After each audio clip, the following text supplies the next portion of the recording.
Fáilte. My name is Andrew Healy and I'm a lover and drinker of Irish whiskey. I'm on a journey of discovery to learn as much as I can about the great spirit of the Emerald Isle. Along that journey, I'm lucky enough to meet other people who are passionate about Irish whiskey, and the My Favourite Irish podcast is their story and their favourite Irish whiskey. Whether that's their current favourite, their first ever dram, or one that has a special place in their life. On this episode, I got to spend some time with Justin Baird back in November. Justin is the manager of Trailhead Liquor in Bend in Central Oregon, and he's a big Irish whiskey lover.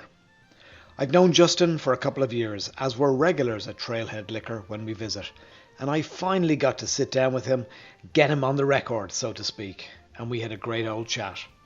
We chatted about Justin, his love of whiskey and spirits, and we chatted about liquor sales and distribution in Oregon, as it's a control state. We talked about truck chasers, a new expression to me, and how they manage those people at Trailhead who are constantly in search of hard to find or unicorn bottles. We talked about some of Justin's favourite places in the area for a great cocktail, and we even went down a rabbit hole of sorts on rye, aged rye, and American Single Malt whiskies. And yes, we talked about Irish whiskey as we sipped on Justin's favourite Irish whiskey, which is the Egan's Legacy Reserve 15-year-old single malt. A real treat of a whiskey, I might add. Listen along. Fáilte Arash, you are welcome back, and we're not at a bar today. Justin, where are we hiding at the moment? We're in the office of Trailhead Liquor in Bend, Oregon. Okay, so we are somewhere where we are surrounded by liquor and whiskey and lots of other goodies, but we're not at a bar. So no. So Justin Baird, shop manager, store manager. What's the official title here? Manager. I'm store manager. Just manager. So store manager here at Trailhead Liquor in Bend, Oregon. Folks will know I'm a big fan of this part of the world.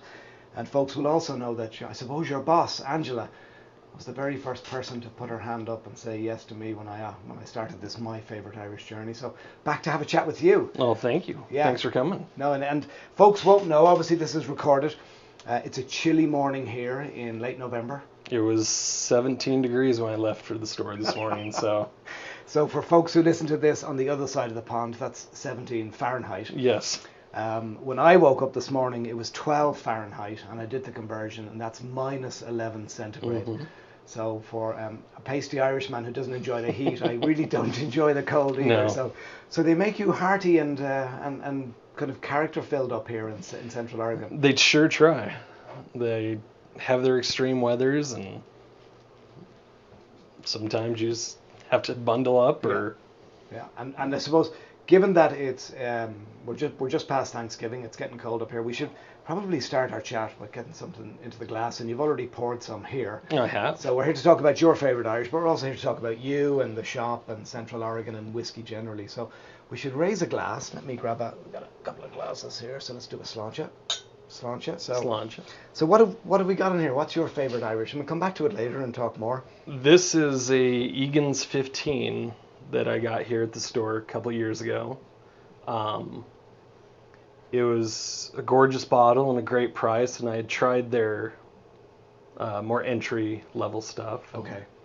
So I grabbed this, and it's a great go-to special occasion bottle. Okay, so I'm guessing there was a little bit of this consumed last week over Thanksgiving. A little bit of this. I had some, along with other Irishes, the Jameson 18 Bow Street. Yeah. Great one for Thanksgiving. Great whiskey. Yeah. There's a lovely depth in this whiskey. I can see why it's your go-to special occasion. Of the Egans, this one's just bourbon barrel finish, so it's nice and light and crisp. And I know they've done others that have different finishes. But this is a good one. Good, and it's your favorite. It's what has brought us together to have this chat. So like a lot of people here in Bend, you're not from here. A lot of people come to Bend. It's a great city. Folks will know that I love it here. But you're a kind of a Pacific Northwest guy, is that? I am. I was actually born in Hawaii. Okay. Then went to Idaho. Then went to the Seattle side of Washington, and all before I was like 2. Okay. And so most of my life was in the eastern side of Washington, which is a lot of the same environment as Bend, high desert. Yeah. And so went to college in Idaho, then moved to Corvallis down in Oregon, and then moved up here. So I'm doing counting here on my finger. That's yeah. 8 or 9. I've almost run out of fingers. Yes. So lots of changes of addresses over the years. Lots of changes, just, get up and move every once in a while, go try something somewhere else. And it's part of the American way, though, isn't it? It is. To move around. It is, and it's nice to do. Yeah, and obviously, all of it, most of it in this part of the world, which is Washington, Oregon, Idaho. It's a beautiful part of the world up here. So. It is very nice. Yeah. So, in all that moving around, there must have been a first whiskey, and where was that, and what was it, and then what was your first Irish? First Irish that I appreciated.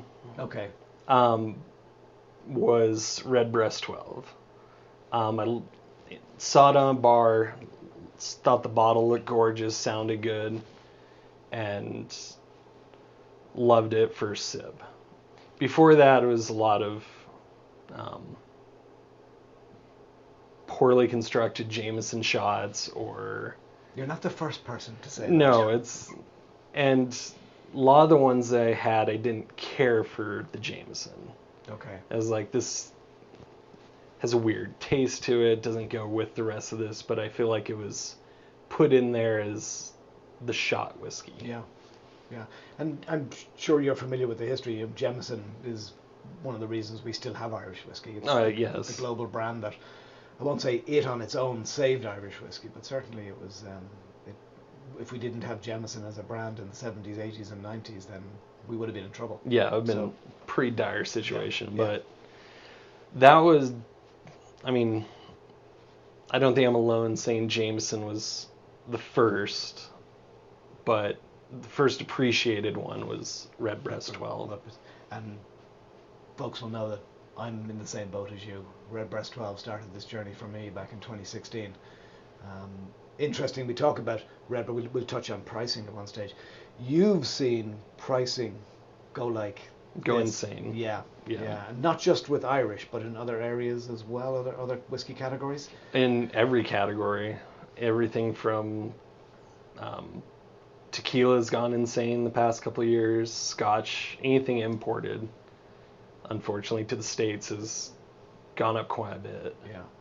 But even American whiskeys are going up in price. They all are, yeah.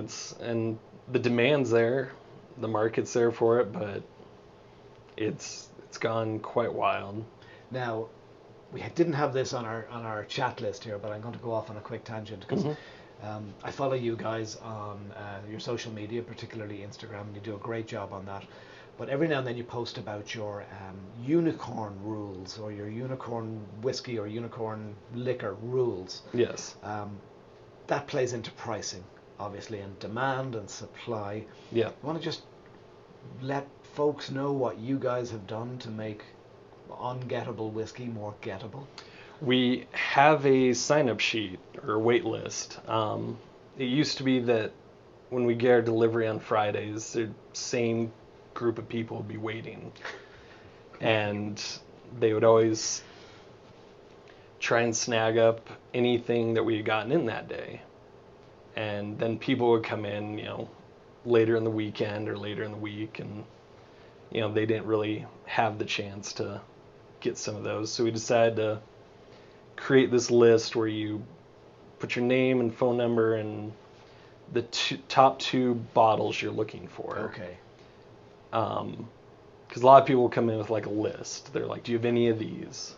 And so we limited people to just 2 options. You can sign up once.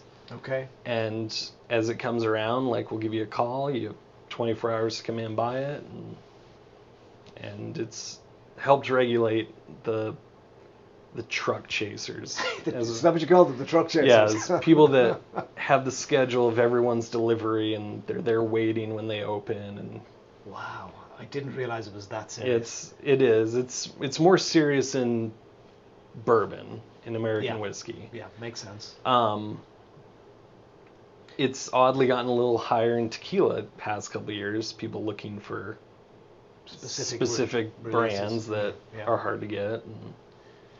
And so obviously then that helped you to spread the love in terms of allowing everyone to get their hands on hard to get, limited release, etc. Going a little further on that one, where Oregon is a control state. It is. A lot of people won't know that, and they won't know what a control state is.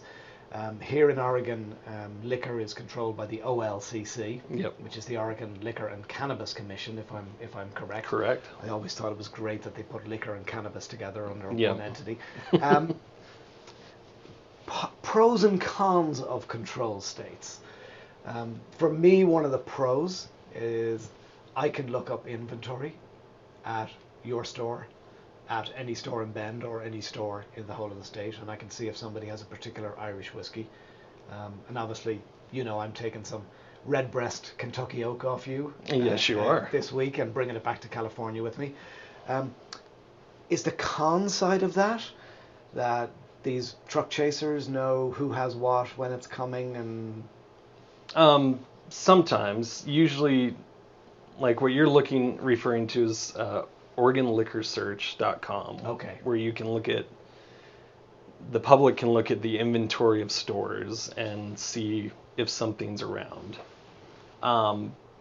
That is usually 24 hours behind. Okay. So if I get something in on Friday, it won't show up on there until Saturday. And I mean, it's a good way to find other items, but if you're looking for the hard to gets, they probably won't show up on there. Okay.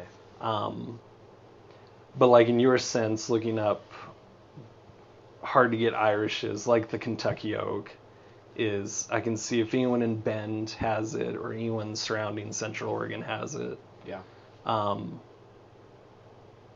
But it is a good way if you're looking for something different than everyone else. Yeah. It's a good way to find it. Yeah, no, it makes sense. And then just taking the kind of the delivery truck and the OLC and putting it together, OLCC together, I'm guessing that one day a week is the delivery day for Bend, and it comes from a central warehouse. So all 6 liquor stores here in town, same day? No, they're even messier. It varies on, I think, your sales. Like we get one on Friday. Okay. And there's a couple stores in town that get 2 a week. Okay. Like Tuesday or Wednesday and Friday, or Tuesday and Thursday. Okay. It really just depends on the demand of the store. So that's how the truck chasers know who's getting what and when. Yeah, and they'll go in, and I mean, it's good to talk to your store and people find out when your delivery days, but like we had the same people just waiting every Friday. And are these, sorry to go on. It's fine. No, I find it fascinating. Are these people customers of yours, or are they just single bottle chasers? Most are single bottle chasers. They're just trying to see what you got that day that is hard to get. And as a retailer, you got to look after the folks who are looking after you every week of the year. Yeah, and a lot of people don't like that, but it's in our best interest to have repeat customers or consistent customers, but people that come in and only want to buy that one $70 bottle, it's not, I mean, it's a sale, yes, but it doesn't help pay the bills. Yeah. Yeah, no, that makes sense. So back to you and whiskey. We talked about your first Irish being, obviously, Jameson back in the day, but the one that really kind of opened your eyes to Irish whiskey was Redbreast 12-year-old. Yeah.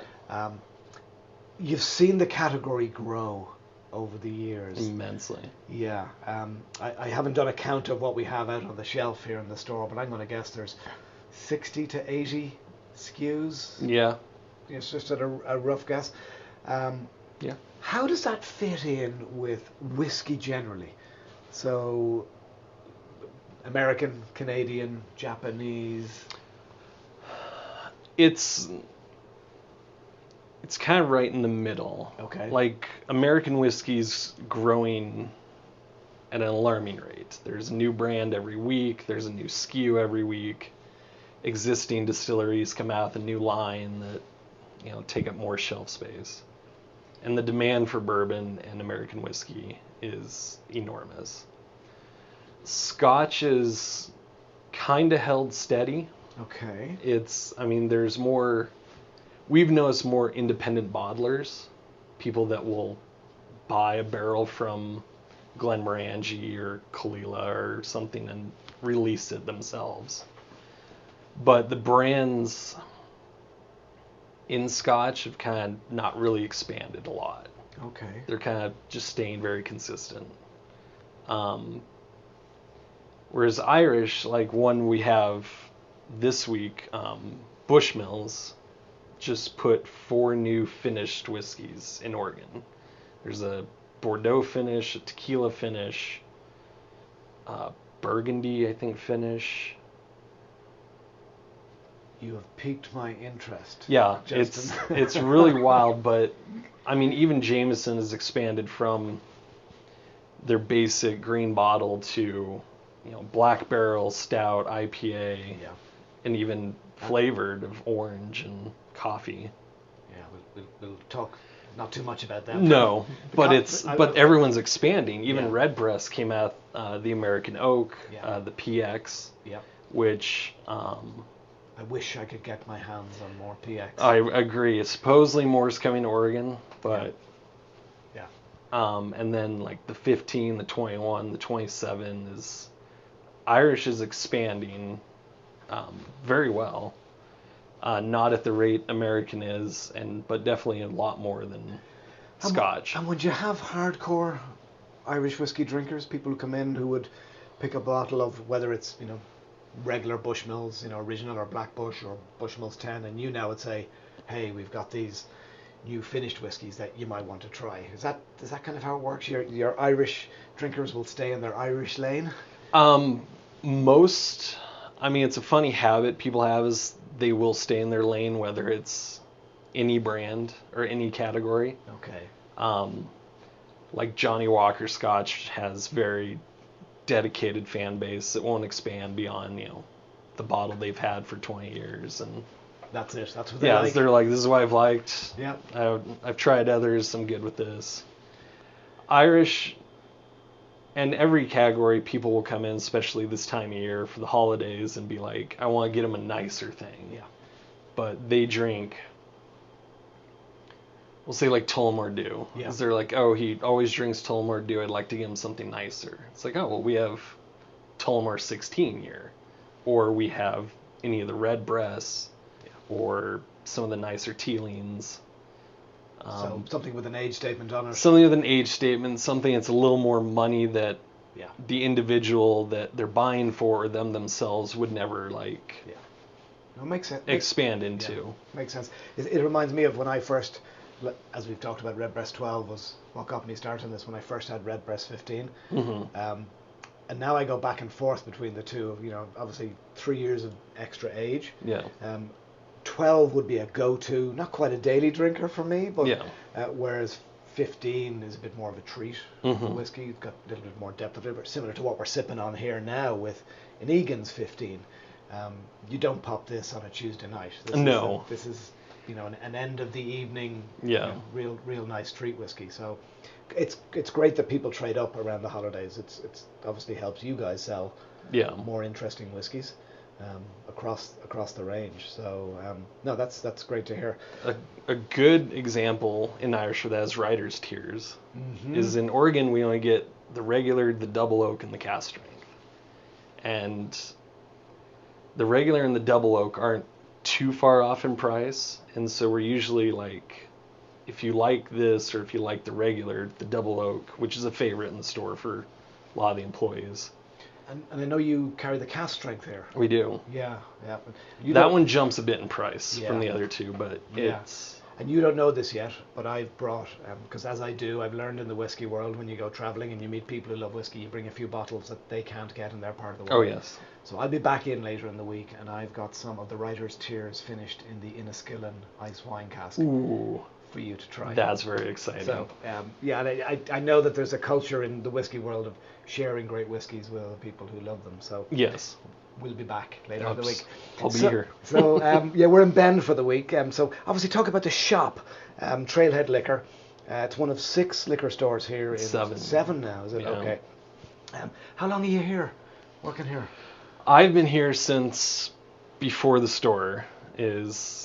I came here part-time from another manufacturing company in town as a warehouse logistics guy, and so I took a part-time job here as Angela was setting up the store, and after a while she convinced me to come over as the manager. Made you an offer you couldn't refuse. Made me an offer I couldn't refuse. Good time for a change. And and obviously whiskey and spirits, whiskey particularly, but spirits generally have been a passion of yours. Yes, and I enjoy all categories. Like, all my whiskey friends always laugh at the variety I have, because I love tequila. As do I. Scotch, especially peated Scotch, has always been a foundation. We'll have to talk more about that. Yeah, I'll gladly talk about that. But yeah, there really isn't a category that I dislike. Yeah. But it was interesting coming to the store. Before that, I knew a couple American bourbons, but wasn't really, wasn't a big part of my collection. So that's grown? That's grown a lot, being at the store, but it kind of goes in cycles. I still gravitate back to Scotch and Irish and tequila. Yeah. No, it makes sense. And you mentioned Angela. Obviously, you're the manager. She's the owner. She is the owner. She's a good boss. Well, you have to say. She is a good boss. Yeah. Yeah. No, somebody who's been very good to me. She has been very good to me. Yeah. No, and I sense when I talk to her and I see your stuff online and I come into the store here, there's a wonderful kind of team spirit. I know we overuse that term so often, but you seem to have a nice vibe here as a team. We do. We love educating each other. It's definitely something we've enjoyed over the years. Of a new employee comes in and they don't know a lot about categories, and between my collection, Angela's and her husband's collection, and others, it's like we can educate and share new drinks with people, which is great. And so the staff can actually tell customers, I've tried that, it's great, or this one's better, I like, No, and that's why, I think that you and I are of a certain age.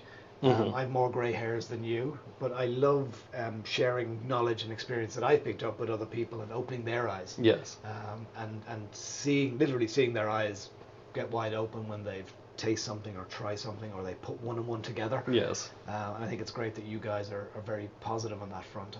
I think it's, as I said, it's part of the vibe in here. It's really positive. One thing folks should know about Oregon, apart from the fact that it's a beautiful part of the world, is there's no sales tax here. There's not. So for those folks like me who live in Northern California, there's a few dollars to be saved coming up here. Although pricing can vary, we know that alcohol pricing is across the country is all over the place. Literally all over the place. But if folks are coming to Oregon and they're whiskey lovers, there's 6, 7, 8, 9, 10% to be saved here. It's true. Depending on where they're from. Well, and it's interesting being in between Washington and California, because in Oregon you can only get liquor from OLCC stores. So people from California come up and they're like, I couldn't find vodka at Safeway or Costco, but we don't have the tax that Washington does. So, like you mentioned, people come from Washington to save the money because they have the state tax and a liter tax on top of their alcohol. Really? Yes. Yeah. But whereas we can't put things on sale, the price is controlled by the OLCC. So people from California will be like, oh, can I get a discount by the case? And we're like, no, it's... Yeah, I've tried that. Yeah, it's in all summer, all year, being a tourist community is people are either shocked in a good way or a bad way about how it's run. And No, it's different. It's different. Yeah, it's not the free market. Yeah. So no, it is what it is. You touched on visitors and tourists and people coming visiting. So Bend known for many things. Yeah. But outdoors, it's out. We call it an outdoor mecca up here. It's If you have an outdoor sport that you enjoy taking part in, you can do it here in Bend. You can anything. So what are your favorite things to do? And obviously, a lot of it's seasonal.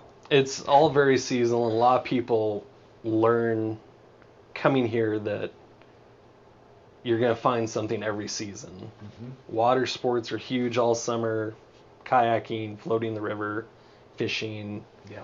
But once that temperature drops, everyone's going skiing, snowshoeing, snowmobiling. Okay, and you're a snowshoer, you told me. I'm a snowshoer. I used to ski, haven't done it for many years, but I like kind of the quieter snow aspect of. You also like being able to come to work the next day and it's true too, yes. Not having damaged joints. Yes. And then I love kayaking. I have a kayak that I'll haul around the wilderness around here all summer. The Deschutes River would be the obvious place for a kayak. It would be the obvious place, a quick place. There are many lakes up the highway into the mountains that are great to go hang out for the day or go camping on the other side of the lake. And then other favorites of yours, obviously we've talked a lot about whiskey in particular, but places to go here in town or in the area. So Bend is one of what I call the triangle of towns or cities up here. There's Redmond and Sisters as well. That's what I call the triangle. So is there anywhere where there's a great bar, a great restaurant, a great cocktail bar that people should go if they're here in any of those places? A great bar for just relaxing is at O'Kane's. It's part of the McMenamins Hotel here. That's a new name for me. Thank you. It's also a cigar bar.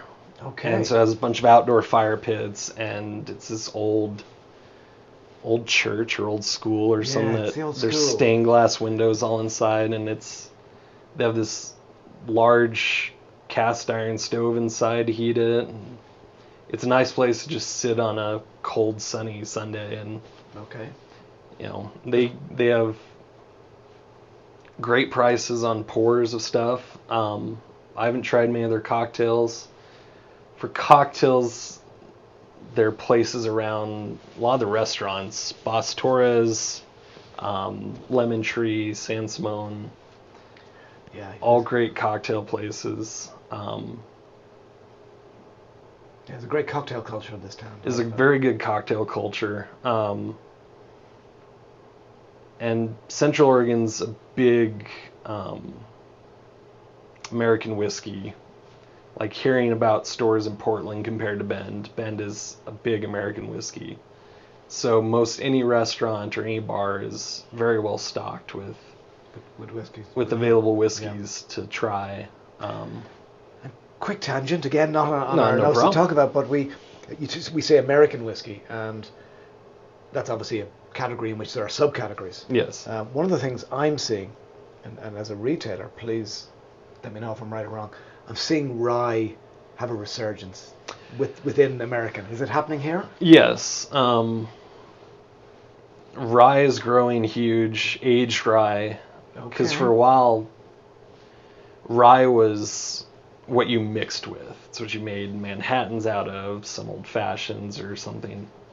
But sipping on rye has grown really big the past couple of years. And that'd be more the aged rye. That'd be more the aged rye, more the higher proof rye. Okay. But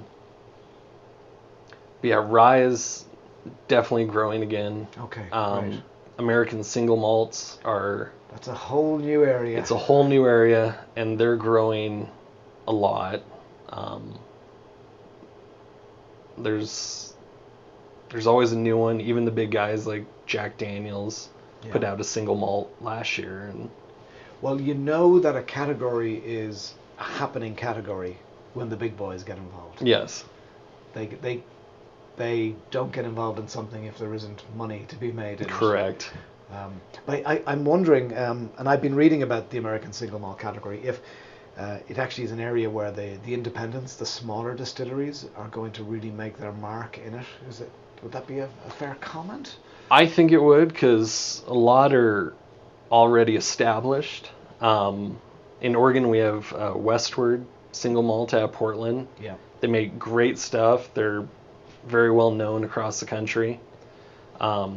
Westland out of Seattle has been doing single malts for many, many years, also a big name. So even if I think, the big companies start getting into it, there'll always be this foundation of American Single Malt in the existing companies. Yeah, from local and independents. Yeah.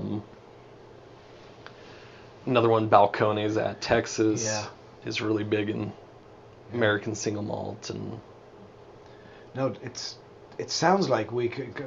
So folks will know it's the morning. We said that earlier on, and you've got to open the store. I do. We've got to finish the little drams that are in our glass. But we could sit here all day. We could go off down lots of different rabbit holes. Justin Baird, store manager here at Trailhead Liquor. Thanks for your time. Thank you. It's great to see you again and actually chat on the record. We've chatted off the record plenty of times. We have. We'll wrap this up and we'll say sláinte. Sláinte. Thank you. Thanks for taking the time to listen to this episode. You'll find more episodes wherever you get your podcasts, and you'll find the My Favourite Irish video series at irishwhiskeylad.com. That's Irish Whiskey with an E, LAD.com. If you've enjoyed this episode, I'd appreciate it if you could take a couple of minutes to leave a review or a rating at your favourite podcast platform.